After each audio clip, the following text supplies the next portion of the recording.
Vous savez, il y a des messages qui sont difficiles à faire passer. C'est le cas dans les aéroports canadiens où de nombreux voyageurs se présentent encore à l'embarquement avec des contenants interdits. Résultat, des files d'attente. Pas de liquide, crème, gel, parfum, briquet, pâte à dents.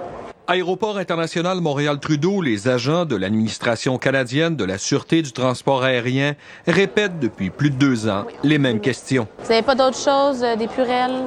En août 2006, la police londonienne a déjoué une série d'attentats terroristes à l'explosif liquide.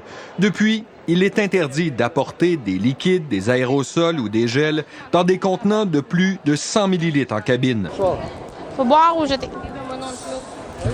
Tous les contenants de moins de 100 millilitres doivent être placés dans un sac transparent pour être inspectés au point de contrôle.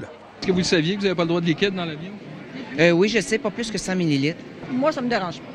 Je trouve ça un peu exagéré, là. En période de pointe, comme à la relâche, lorsqu'il y a plus de voyageurs, on remplit un bac de récupération à l'heure par point de contrôle. On s'est aperçu qu'il y avait à peu près 10 des gens qui vont laisser un article au point de contrôle, c'est-à-dire passer la première étape ici. Manque de connaissances, manque d'expérience. Le simple fait d'oublier de vous départir de vos bouteilles de plus de 100 millilitres peut retarder votre embarquement de plusieurs minutes.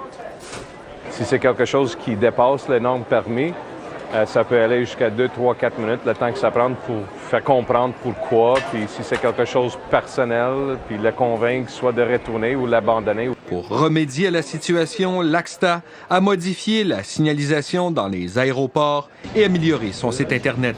On s'est aperçu que plus de 65 des voyageurs faisaient leurs préparatifs en ligne. Donc, on a créé une nouvelle page web qui est simplifiée, qui donne les informations. Si jamais dans la boîte grise? Quand vous êtes à l'intérieur.